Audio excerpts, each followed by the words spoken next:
విజయనగరం జిల్లా మెంటాడ మండలంలో మాదక ద్రవ్యాల వినియోగాన్ని నిరోధించేందుకు గురువారం ఎస్ఐ సీతారాం ఆధ్వర్యంలో భారీ అవగాహన ర్యాలీ నిర్వహించారు.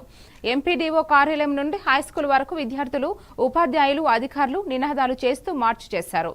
ఎస్ఐ విద్యార్థులు, యువత గంజాయి, మద్యం వంటి మత్తు పదార్థాల జోలికి పోకుండా జాగ్రత్త పడాలని సూచించారు. ఈ కార్యక్రమంలో ఎంపీడీఓ భానుమూర్తి, తహసీల్దార్ అరుణ కుమారి, ఇతర అధికారులు పాల్గొన్నారు.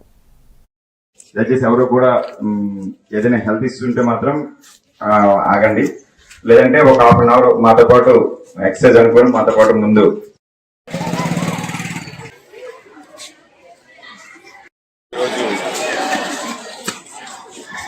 Prevention day of drug abuse and illicit trafficking అనే కార్యక్రమం పైన గౌరవ మా విజయనగరం జిల్లా ఎస్పీ గారు అయినటువంటి పప్పుల జంగాల్ సార్ గారి ఆదేశాల మేరకు ఈరోజు మెంటాడ మండలంలో ఉన్న స్కూల్ విద్యార్థులు మరియు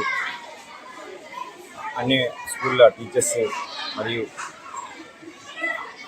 గ్రామ పెద్దలు అందరి సహాయంతో ఈరోజు ఈ ర్యాలీని నిర్వహించడమైనది.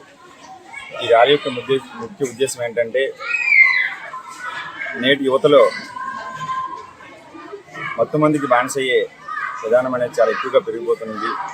తద్వారా వాళ్ళ యొక్క భవిష్యత్తులు, బంగారు భవిష్యత్తులు అనేవి నాశనం అయిపోతున్నా కావున దీనిపైన అందరికీ కూడా అవగాహన కల్పించాలి, ప్రజల్లో చైతన్యం కలిగించాలని, తద్వారా పోలీస్ శాఖ పనితీరుని మరికొంచెం ప్రజల్లోకి తీసుకెళ్లాలనే ఉద్దేశంతో మా గౌరవ ఎస్పీ సార్ ఇచ్చిన ఆదేశాల మేరకు ఈ కార్యక్రమం నిర్వహించడమైనది.